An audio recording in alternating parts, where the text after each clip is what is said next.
Hello बच्चों, आप सभी का स्वागत करते हैं। आज का हमारा टॉपिक है मैट्रिसेस। तो सबसे पहले हम देखते हैं कि इस टॉपिक पे हम पढ़ने क्या वाले हैं। तो चलिए मूव कर लेते हैं। मैट्रिसेस में हम बात करेंगे कि मैट्रिक्स क्या होता है, ऑर्डर क्या होता है मैट्रिक्स का, और टाइप्स क्या होते हैं मैट्रिसेस के। ठीक है, तो वन बाय वन चलते हैं। तो सबसे पहले बात करते हैं मैट्रिक्स। अगर मैट्रिक्स की डेफिनेशन देखें, जो फॉर्मल डेफिनेशन है, एक एरे की बात कर रहे हैं हम वो, जो कि रियल नंबर्स को लेकर बोल रहे हैं और उनके अरेंजमेंट को रो और कॉलम में करना है। और ये सिंबल से मैट्रिक्स से दिखाई जाती है। क्या मतलब होता है इसका? कुछ नंबर है, मान लो नंबर्स आपके पास जैसे 5 है, 6 है, कुछ भी ले लीजिए। तो जैसे हमने कह दिया कि 5 नंबर्स हैं, इनको हमें मैट्रिक्स के ऑर्डर में लिखना है। तो या तो आप ऐसे 5 को लिख सकते हैं, A1, A2, A3, A4, A5, ऐसे लिख सकते हैं इस सिंबल में। या आप ऐसे लिख सकते हैं A1, A2, A3, A4, A5। और कोई तरीका नहीं लिखने का। या तो आप इस तरीके से लिख दीजिए या तो इस तरह से लिख दिया। लेकिन अगर आपसे 6 कहा जा रहा है तो 6 को आप कैसे लिख सकते हैं? 6 नंबर्स को A1, A2, A3, A4, A5, A6 ऐसे भी लिख सकते हैं। आप A1, A2, A3 और यहाँ तक A6 तक लिख सकते हैं। आप ऐसे भी लिख सकते हैं A1, A2, A6 लिख सकते हैं। आप इसको ऐसे भी लिख सकते हैं A1, A2, A3, A4, A5, A6 ऐसे भी। तो सिंपल सी बात क्या है कि कुछ नंबर्स हैं, उनको रो और कॉलम में अरेंज करना है। रो क्या होती है? जो ऐसे नंबर्स लिखे होते हैं उनको रो कहते हैं। जो नंबर्स ऐसे लिखे होते हैं उनको कॉलम एलिमेंट बोलते हैं। तो यहाँ पर अगर हम बात करें तो ये क्या है? ये सब रो के एलिमेंट है, क्योंकि एक ही रो में है। यहाँ पर देखो तो एक रो, दो रो और तीन रो, पहला कॉलम और दूसरा कॉलम। यहाँ पर सब एक ही रो कॉलम में है, यहाँ पर सब एक ही रो में है। यहाँ पर first row, second row, first column, second column, third column. आप अलग अलग तरीके से लिख रहे हैं, लेकिन लिख कैसे रहे हैं? जब मैट्रिक्स की बात कही जा रही है या इस सिंबल का यूज किया जा रहा है, या तो रो में लिख रहे हैं या तो कॉलम में लिख रहे हैं, या तो रो और कॉलम दोनों में लिख रहे हैं। तो सिंपल सा मतलब है, जो भी नंबर्स हैं, तो वो मैट्रिक्स के अगर अरेंजमेंट में लिखना है तो हमें उनको रो या कॉलम में ही पुट करना पड़ेगा। तो एलिमेंट को लिखने का तरीका ही कुछ ऐसा होगा कि या तो रो में बन जाएंगे या तो कॉलम में बन जाएंगे। जब इस सिंबल के अंदर आप इसको लिख रहे हो, यही वाला सिंबल ज्यादातर यूज किया जाता है। तो ये मतलब है यहाँ पर मैट्रिक्स में एक तरीके से नंबर्स को अरेंज करने का। आगे अगर हम बात करें इसकी ऑर्डर की, तो मैंने अभी आपको थोड़ी देर पहले जब यहाँ पर कुछ नंबर्स लिखे थे, मान लो जैसे एग्जांपल के तौर पर A1, A2, A3, A4, A5, A6। तो यहाँ पर हमने क्या लिखा? देखो, first row, second row, third row, first column, second column. कितनी रो है बेटा? यहाँ पर 3 रो है। कितने कॉलम है? 2।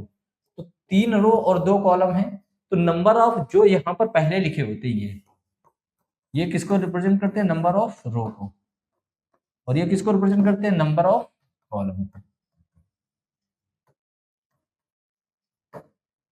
ये किसको रिप्रेजेंट करते हैं? नंबर ऑफ कॉलम को। सिमिलरली अगर आपने कोई मैट्रिक्स लिखी है, उस मैट्रिक्स को m इंटू एन के ऑर्डर में लिखना है, तो इसका मतलब है कि m रो रही होंगी, यानी यहां से लेकर यहां तक आप जाओगे तो m रो तक जाओगे। यानी अगर A1 है, फिर A2 है, A3 है, और यहाँ पर कॉलम एलिमेंट भी लिखा होगा, जैसे यहाँ 1 1, तो डॉट डॉट जाएगा और यहाँ पर क्या आएगा? AM1 आएगा। m रो, पहली रो, दूसरी रो, तीसरी रो, m रो।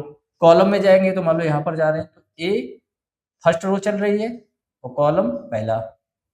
ये कौन सी है? Second row, second column, nth column. ऐसे करके यहाँ पर आएगा तो A n, n कॉलम। देखो, ये पहला कॉलम, ये दूसरा कॉलम, ये तीसरा, ये nth कॉलम। तो बाद वाला n को रिप्रेजेंट करेगा ना कॉलम को। तो यहाँ पर nth कॉलम, यहाँ पर nth कॉलम, तो लास्ट में क्या आएगा? nth column. तो ये ए एम एन को रिप्रेजेंट करेगा। तो मैट्रिक्स की रो कितनी हो गई? 1 2 3 डॉट डॉट एम। कॉलम कितने? 1 2 3 डॉट डॉट एन। तो एन कॉलम एम रो, तो ऑर्डर क्या हो गया? M cross N. ये किसकी बात कही जा रही है? मैट्रिक्स की बात कही जा रही है, जिसमें आप कहते हैं एम रो है और एन कॉलम। तो एम बाई एन इसको बोलते हैं। तो किसका मतलब होता है कि यहाँ पर एम रो है एंड एन कॉलम आपका यहाँ पर दिया गया है। एम रो और एन कॉलम दिया गया है। क्लियर? चलिए, अब जैसे इसकी बात कर रहे हैं, ऑर्डर बताना मैट्रिक्स की।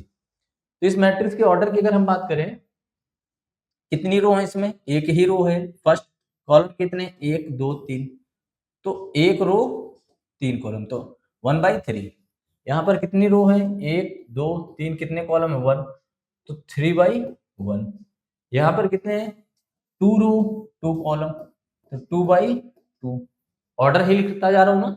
यहाँ पर कितना है देखो बेटा, 1 रो 2 रो 1 2 3, तो 2/3। यहाँ पर कितने रो 1 2 3, कितने कॉलम 1 2, तो 3/2। यहाँ पर कितने 1 2 3 1 2 3, यानी 3/3। तो जो पहले लिखा होता है वो रो के लिए होता है, जो बाद में होता है वो कॉलम के।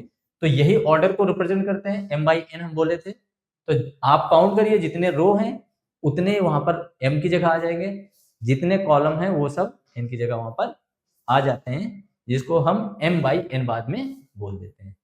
ठीक है, चलिए आगे मूव करते हैं नेक्स्ट पे।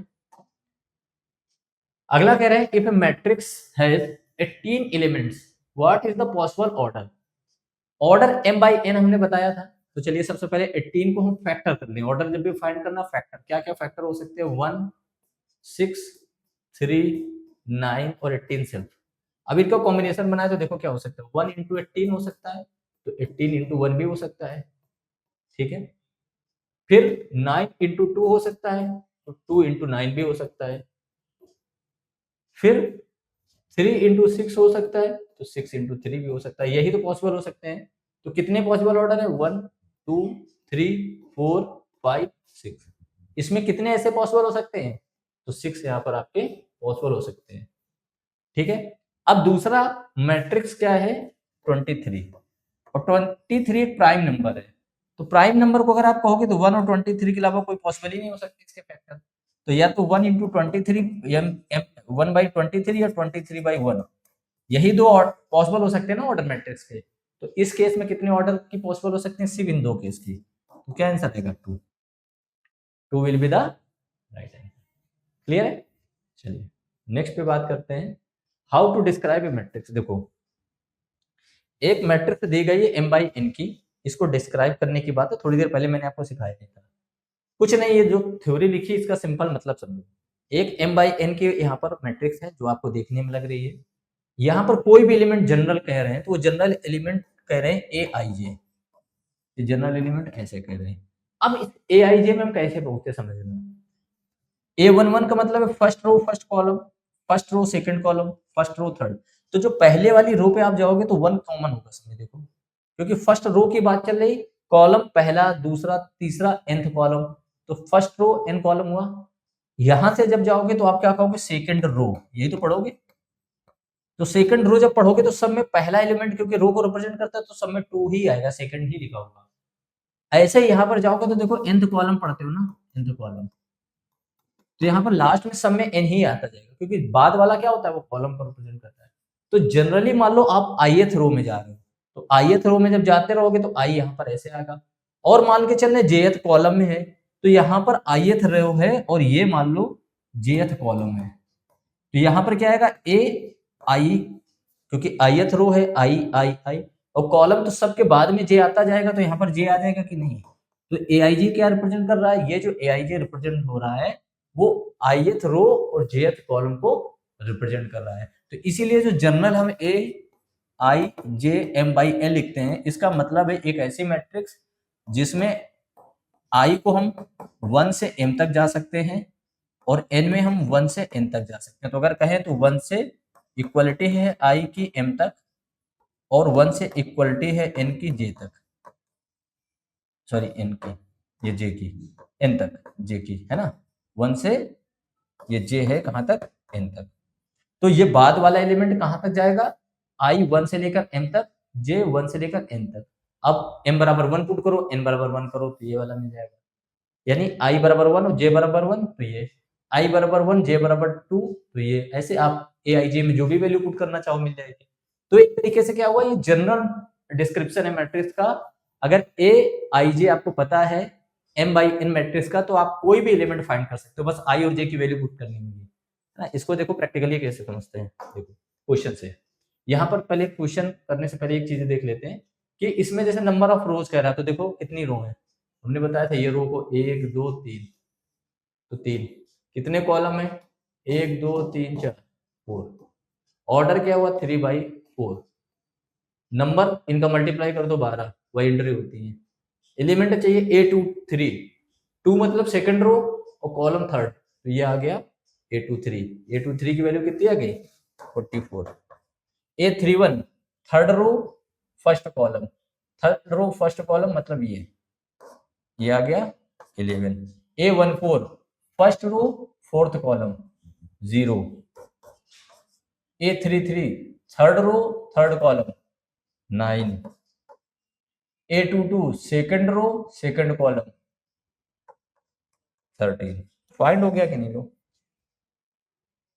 जैसा मैंने आपको बताया था, बस आपको उसी तरीके से यहाँ पर देखते रहना है और देखने के बाद अपने आप जो नंबर्स आपको फाइंड करने हैं वो एज इट इज वहां पर मिल जाते हैं।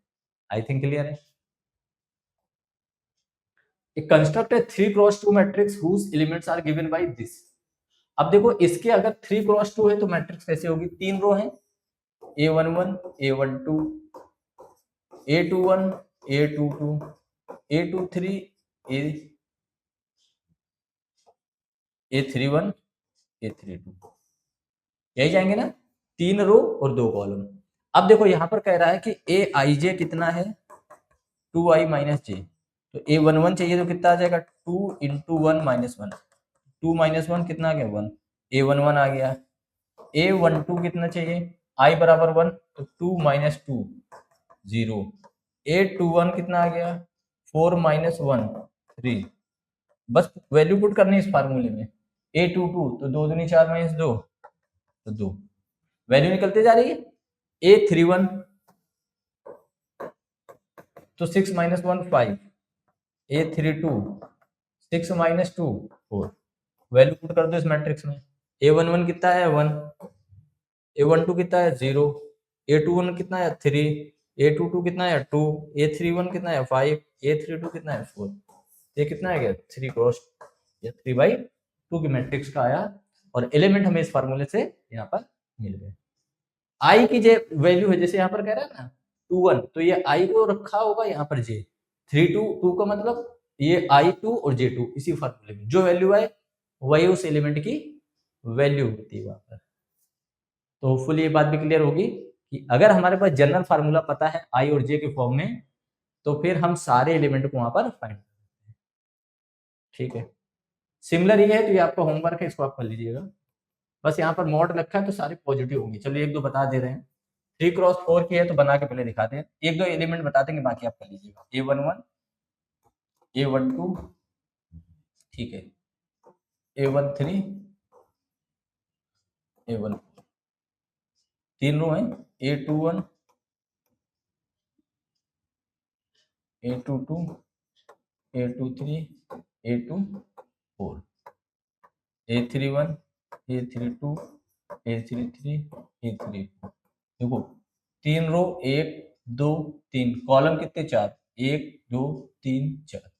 अब पहला जैसे A11 चाहिए तो हाफ आई की जगह क्या है -1 पुट करेंगे तो -3 + 1 तो हाफ -2 आया, लेकिन अब ये मॉड है तो प्लस हो जाएगा 1/2 इंटू 2 तो 1 आ जाएगा। तो मतलब मॉड लगते ही ये माइनस वाली वैल्यू प्लस हो जाएगी, तो ये वैल्यू निकल आई। सिमिलर अब आप जितनी भी वैल्यू सब निकालते रहिएगा, जो पॉजिटिव वैल्यू होगी वो ऑलरेडी पॉजिटिव होगी, लेकिन जो निगेटिव होगी मॉड के बाहर आने के बाद पॉजिटिव, ये सारी वैल्यू फाइंड करके इस वाली जगह पर आप पुट कर दीजिएगा, आपका आंसर आ जाएगा। तो एक अपने आप से भी प्रैक्टिस करिएगा, थोड़ा प्रैक्टिस जरूरी है मैथ में, क्योंकि तब आपको पता चलेगा इसका सही आंसर क्या होगा। कुछ नहीं करना, मैंने बता दिया। अब इतनी गणित अगर 12th क्लास में आपको नहीं आती तो आप फिर से गणित पढ़िए, अदरवाइज होपफुली आती ही होगी, मैं इस पे कोई डाउट नहीं कर रहा हूँ। ठीक है, तो बस आपको करना क्या है कि वैल्यू पुट करना है, जैसा मैंने आपको फार्मूला में बता दिया है। चलिए मूव करते हैं फिर इसमें type of the matrix. Matrix की अगर टाइप की बात करें तो देख के हमने जैसे शुरुआत में बताई थी कि एक मैट्रिक्स लिखी हुई जो ऐसे ही लिखी है, जिसमें सिर्फ A1 A2 ऐसे लिखे हैं, A3 A6 तक या A5, कभी कभी मैंने कहा ऐसे ही लिखे A1 A2 A5, तो ये देख के अलग अलग लग रही है ना। तो जब मैट्रिक्स देखने में अलग है तो उनकी कुछ ना कुछ बातें ऐसी होंगी जो उनको अलग बनाती होंगी, तो उसी को टाइप की बात करते हैं। तो जैसे रो मैट्रिक्स देख के ही समझ में आ रहा है कि जिसमें 1 रो हो, इसीलिए नाम ही पड़ गया 1 मैट्रिक्स। तो इस मैट्रिक्स को हम 1 मैट्रिक्स कहेंगे जिसमें सिर्फ रो हो, A1 A2 dot dot AN। कोई भी आपको एक से ज्यादा रो दिखाई नहीं पड़े, कॉलम तो n दिख रहे हैं, ऑर्डर क्या होगा 1/n अगर n तक है। सिमिलर कॉलम मैट्रिक्स क्या होगी, वो मैट्रिक्स जिसमें सिर्फ कॉलम हो, A1 A2 dot dot AN। तो देखो इसमें कितनी रो है, 1 2 3 4 5 n रो है, कॉलम कितना है 1, क्योंकि एक ही जगह लिखा हुआ है, तो n/1 इसका ऑर्डर हो जाएगा।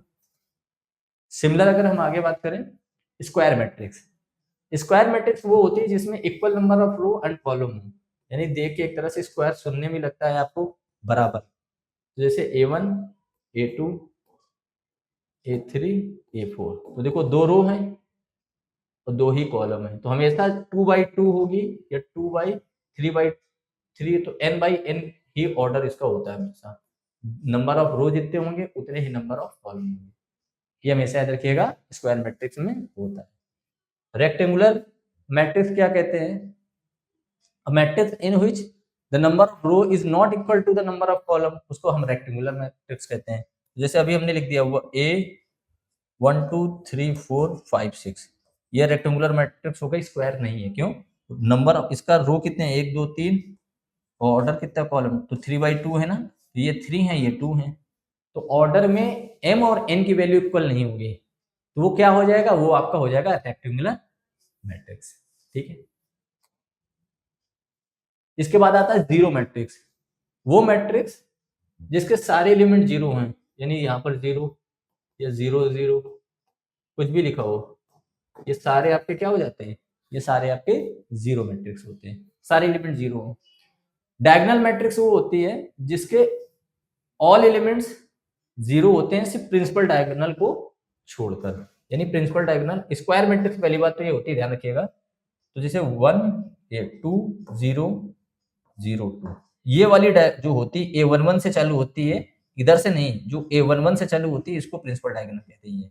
तो इसके एलिमेंट क्या होते हैं, हमेशा सेम होते हैं, जैसे 3 0 0 0 3 0 0 0 3, तो ये जो प्रिंसिपल डायगोनल है ना, ये जो A11 से चालू होती है वो प्रिंसिपल डायगोनल, यहाँ पर देखना वो एलिमेंट हमेशा सेम होंगे, रेस्ट क्या होंगे आपके जीरो होंगे। ठीक है, तो प्रिंसिपल एलिमेंट इसको छोड़ दो, जरूरी नहीं सेम हो, है ना, डायगोनल मैट्रिक्स है, लेकिन इसके जो वैल्यू है यहाँ पर वैल्यू आपको इस तरीके से लिखी होंगी, ये सेम होंगी। अब इसके बाद करते हैं scalar matrix, diagonal matrix which all element, जैसे मैंने बताया था ना, इसमें जरूरी नहीं ना कि सारे जीरो तीन हो, जैसे मैंने 3 लिख दिया था, मान लो यहाँ पर 1 2 3 भी हो सकता है, डायगोनल मैट्रिक्स है, बस डायगोनल के एलिमेंट की जो वैल्यू है वो जीरो नहीं होगी, इसीलिए मैंने बता भी दिया था, आगे मैं इसको और क्लियरिफाई कर दे रहा हूँ कि जो स्केलर मैट्रिक्स होती है उसके ऑल डायगोनल एलिमेंट इक्वल होते हैं। ठीक है, यानी अब जो हम अभी डायगोनल मैट्रिक्स की बात कर रहे थे, तो उसके एलिमेंट 0 0 0 3 0 0 0 3, यहाँ पर सारे सेम होंगे, जो प्रिंसिपल डायगोनल के एलिमेंट होंगे वो सेम होंगे, तो ये भी एक तरह से डायगोनल मैट्रिक्स है, क्योंकि जो प्रिंसिपल डायगोनल है उसके अलावा जितने भी एलिमेंट है वो जीरो है, लेकिन वो जो प्रिंसिपल डायगोनल के एलिमेंट है वो इक्वल भी है, तो जब इक्वल वाला केस आ जाए तो वो फिर आपकी स्केलर मैट्रिक्स हो जाती है। इक्वल नहीं है तो डायगोनल है, डायगोनल एक जनरल बात है, उस जनरल में एक हमने कंडीशन लगा दी कि नहीं सारे में सेम चाहिए, तो अगर सारे सेम है तो उसको एक नए नाम से पहचाना जा रहा है, उसको हम क्या बोलते हैं, उसको हम बोल देते हैं स्केलर मैट्रिक्स, उसको हम क्या बोलते हैं, उसको हम स्केलर मैट्रिक्स बोलते हैं। क्लियर, इसके बाद देखते हैं यूनिट या आइडेंटिटी, इसमें भी आपको समझना होगा कि स्क्वायर मैट्रिक्स ही है, स्क्वायर मैट्रिक्स मतलब number of row number of columns are equal, लेकिन इंपॉर्टेंट बात क्या है कि इसके बाकी जो एलिमेंट हैं वो सारे जीरो होंगे, जो प्रिंसिपल वाले होते हैं वो 1 होते हैं, ऐसे 1 0 0 0 1 0 0 0 1, देख लो आप इस प्रिंसिपल के सारे क्या होंगे 1 होंगे, तो प्रिंसिपल डायगोनल के जो एलिमेंट होंगे वो 1 होंगे, रेस्ट जीरो होंगे, ये होती है आइडेंटिटी मैट्रिक्स। क्या होती है, आइडेंटिटी, आई से इसको हम रिप्रेजेंट करते हैं। अब डायगोनल है मतलब स्क्वायर मैट्रिक्स है, तो ऑर्डर तो सेम ही होगी, मतलब ऑर्डर तो आप पता ही ना, n/n या m/m जो भी आपको बोलना है बोल सकते हैं। ठीक है, फिर है ट्रायंगुलर मैट्रिक्स, इसमें दो तरीके से मिलते हैं, एक अपर ट्रायंगुलर होता है, एक लोअर ट्रायंगुलर। देखो यहाँ पर अपर ट्रायंगुलर का मतलब क्या है कि जहां पर i इज ग्रेटर देन जो मतलब रो, जैसे यहाँ पर आप एलिमेंट लिख लो, अपर ट्रायंगुलर होगा कि इसके सारे एलिमेंट जीरो होंगे, I is greater than zero. तो जैसे मान लो, जैसे यहाँ पर है, यहाँ पर देखो A11 है तो आई और जे बराबर है। यहाँ पर देखो क्या लिखोगे, A12, ध्यान से सुनिएगा। यहाँ पर क्या लिखा आपने, A13, A21, A22, A23, A31, A32, A33। अब ध्यान से समझो, ये स्क्वायर मैट्रिक्स में क्या है, अपर ट्रायंगल होगा अगर कह रहे हैं कि ये सारे एलिमेंट जीरो होंगे, आई इज ग्रेटर देन जे। आई मतलब नंबर ऑफ रो जे से बड़े हैं, तो रो देखो यहाँ पर कहाँ पर बड़े बड़े हैं, यहाँ पर बड़ा है, यहाँ पर बड़ा है, ठीक है, यहाँ पर बड़ा है, तो इसके नीचे वाले जितने एलिमेंट होंगे जीरो होंगे।